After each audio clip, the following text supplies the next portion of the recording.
My dear friends, my dear masters, my dear gods, எல்லோருக்கும் வணக்கம். தியான யோகம் நிகழ்ச்சிக்கு உங்கள் அனைவரையும் வரவேற்கிறேன். இன்றைய பகவத்கீதா சத்சங்கத்தில் ஸ்ரீகிருஷ்ண பரமாத்மா எல்லா நேரங்களிலும் அபாரமான விழிப்புணர்வுடன் இருப்பார். எதற்காக அந்த விதமாக இருக்கிறார் என்ற விஷயத்தை தெரிஞ்சுக்கலாம். ஸ்ரீமத் பகவத்கீதா 3வது அத்தியாயம் கர்மயோகம் 23வது ஸ்லோகம்.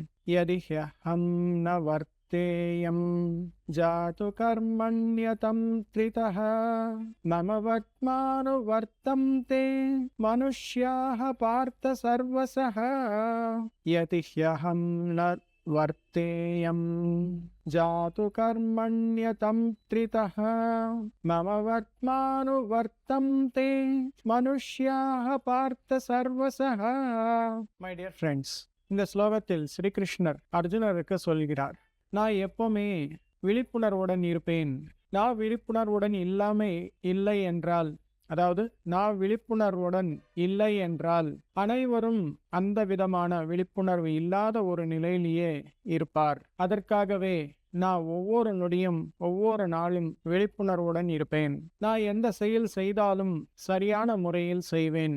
எதற்காக இந்த விதமாக நான் என்னுடைய வாழ்க்கை வாழ்ந்தேன் என்றால், மற்றவர்கள் அனைவரும் என்ன ஒரு குருவாக எடுத்துக்கொள்கிறார்கள்.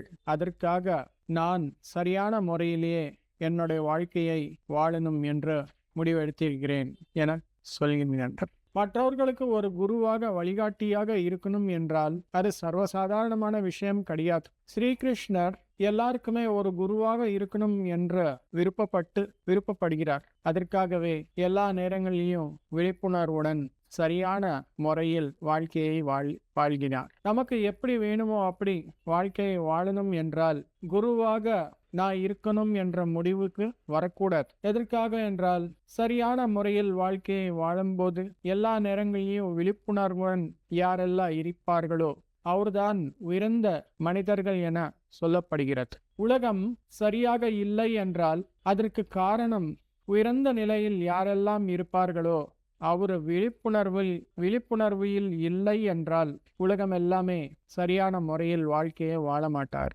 அதற்காக மை டியர் ஃப்ரெண்ட்ஸ், இந்த உலகத்திற்கு ஒரு இன்ஸ்பிரேஷனாக ஒரு குருவாக இருக்கணும் என்று முடிவெடுத்திருக்கிறார் ஸ்ரீகிருஷ்ணர். அதற்காக ஒவ்வொரு நொடியும் ஒவ்வொரு தினமும் விழிப்புணர்வுடன் வாழ்க்கையை வாழ்ந்தார். தியான யோகி மார்கள் அனைவரும் ஆன்ம ஞானி ஆக இருப்பவர்கள் எல்லாரும் எப்பவுமே விழிப்புணர்வுடன் இருப்பார்.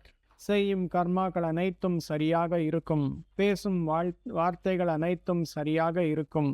அவ்விதமாக மட்டுமே வாழ்க்கையை வாழணும் மை டியர் ஃப்ரெண்ட்ஸ். எண்ணம், சொல், செயல் இது மூணும் எல்லா நேரங்களிலும் சரியான முறையில் இருக்கணும். அறிவியல் பூர்வகமாக இருக்கணும். எண்ணங்கள் எல்லாமே நேர்மறையாக இருக்கணும், எதிர்மறையாக இருக்கக்கூடாது. நாம எந்த கல்வியில் நல்ல முன்னேற்றம் அடைந்திருப்போமோ அந்த கல்வி மட்டுமே இந்த உலகத்திற்கு சொல்லக்கூடியதாக இருக்கும். அந்த கல்விக்காகவே ஒரு குருவாக நாம இருக்கலாம். எந்த கல்வி நமக்கு தெரியாம இருக்குமோ அந்த கல்விக்காக நாம இன்னும் மாணவனாகவே இருப்போம். சரியான முறை அந்த கல்வி பற்றி முதலில் தெரிஞ்சுக்கணும். மொத்தமும் தெரிஞ்சுக்கிறதுக்கு அப்புறம் ஒரு குருவாக இந்த உலகத்திற்கு சொல்லணும். அதுதான் முறை மை டியர் ஃப்ரெண்ட்ஸ். தினமும் தியானம் செய்யும் போது ஒவ்வொரு நாளும் நம்முடைய விழிப்புணர்வு ஜாஸ்தி ஆகும். ஆன்ம ஞானம் பெறலாம். ஆன்மீக புத்தகங்கள் அனைத்தும் வாசித்தால் ஆன்மீக ஞானத்தை பெற முடியும் மை டியர் ஃப்ரெண்ட்ஸ். தினமும் சத்சங்கத்தில் இணையும் போது நம்முடைய விழிப்புணர்வு நம்முடைய ஞானமும் ஜாஸ்தி ஆகும். அப்போ நமக்குள்ள இருக்கும் அந்த குரு தத்துவம் என்பது வெளியே வரும் மை டியர் ஃப்ரெண்ட்ஸ்.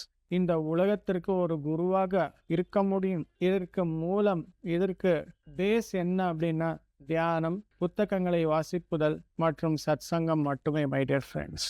அதற்காக தினமும் நாம் எங்கே இருந்தாலும் எவ்விதமான சூழ்நிலையில் இருந்தாலும் சரி தியானம் செய்யணும் my dear friends. Thank you my dear friends.